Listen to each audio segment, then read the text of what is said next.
I am Denise Robinson. I'm the Executive Director of the EHE Foundation, and I learned epithelioid hemangioendothelioma, EHE, in 2017 when my good friend Steve was diagnosed with EHE.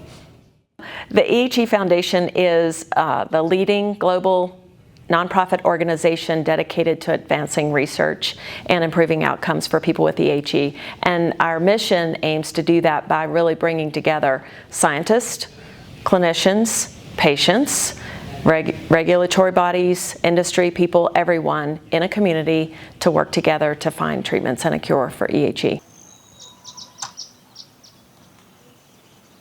My name is Guy Weinberg. I am a professor of anesthesiology at the University of Illinois in Chicago. I was completely naive to the diagnosis of the disease until late 2007 when my son, who was 13 years old at the time, was diagnosed with epithelioid hemangioendothelioma, or EHE. Although it was known to be a vascular sarcoma, an extremely rare one at that, the underlying genetic mutation that's responsible for EHE wasn't identified until a few years later in the lab of Brian Rubin and with the work of Dr. Munir Tanis as well.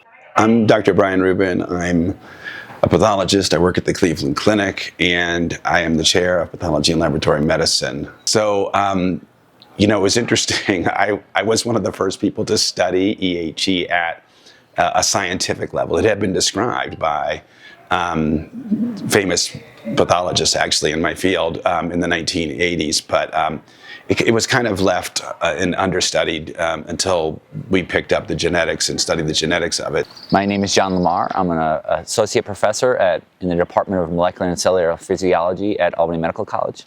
My lab has been studying the Hippo-YAP-TAZ pathway in the context of mostly cancer for over 15 years now. And you know, part of the cancers that we look at is EHE. So EHE is an ultra-rare vascular sarcoma that's caused by a type of mutation where two chromosomes, it's called a translocation, where parts of two chromosomes fuse together. And this leads to the production of a oncogenic form of a gene that encodes a protein that drives cancer formation and makes the cancers more aggressive. And so the genes that get involved in this fusion event are part of that Hippo-YAP-TAZ pathway that I mentioned. It's either YAP or TAZ. They get fused to other genes. And those mutant forms of those proteins are what's causing EHE in almost 100% of the cases. And so we're trying to understand both what makes, how those oncogenes make EHE more aggressive and also identify ways to treat it. I can't remember what year it was. It must have been 2012, 2013, somewhere around there, where guys started talking about having a meeting in Telluride. I was sitting in my office as a young investigator. I'd really recently started my lab, and I received a phone call from Guy Weinberg, who was telling me he wanted to start a workshop focused on YAP-TAZ-TEAD in the Hippo pathway in Colorado, and really with the goal of kind of getting the scientists studying Hippo-YAP-TAZ to bring fresh ideas to the EHE research.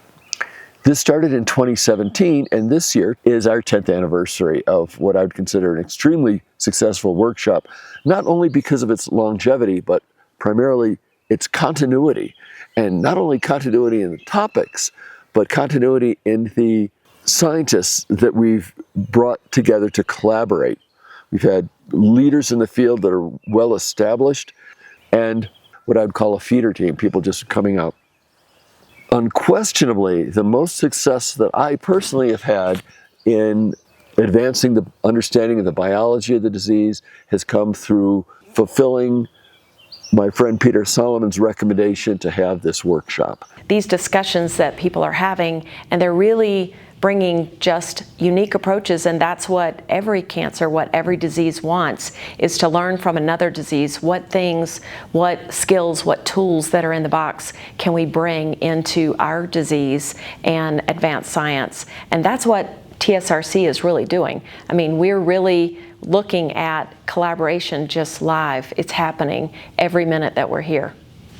At this particular conference, I don't know exactly how many talks, but many of the talks featured collaborations between me and others in the more or less the EHE field. And it really has brought together researchers that might not necessarily study this rare disease who are now working with people like me, and we're making great progress. If it wasn't for this workshop, many of the people working on EHE now probably wouldn't be. We sort of learned about the disease, became interested in it at this workshop, and the workshop has really sort of elevated the visibility of EHE as a Hippo-YAP-TAZ-driven disease.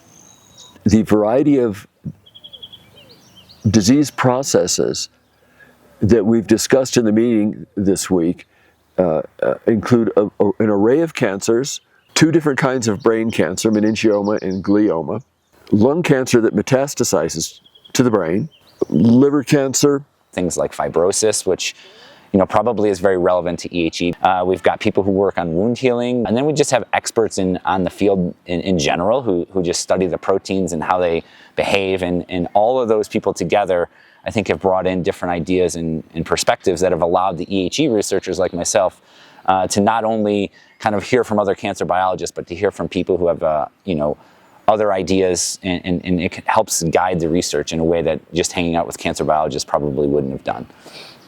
So I'm Anne-Mary Pendergast. I'm a professor in the Department of Pharmacology and Cancer Biology at Duke University, and my focus is on brain metastasis and understanding the signaling networks that promote the metastasis from breast or lung all the way to the brain. So the common feature between brain metastasis and EHE is that in both cases, the tumor cells rely on the signaling network that is driven by this very interesting pathway called the Hippo pathway, which is comprised of YAP, TAZ, and this TEAD transcription factor. So if we learn any important aspects about this pathway, we can apply it to trying to find cures for EHE, but also trying to prevent or to decrease tumors that metastasize, that are highly metastatic.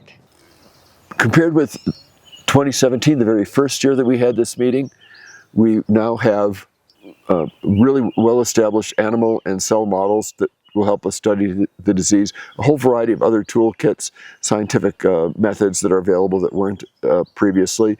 And more importantly, we have drugs that are in clinical trial for EHE. In terms of both the science that is advanced and the potential we've developed for treating the disease, I'm very, very optimistic about the future. Together we'll work towards solving all the diseases I told you about: fibrosis, wound healing, cancer, and EHE. Just the coming together of so many people from all around the world that are motivated, that gives us hope. And every day that we can celebrate some new piece of knowledge and a new day for patients with EHE, that's a win.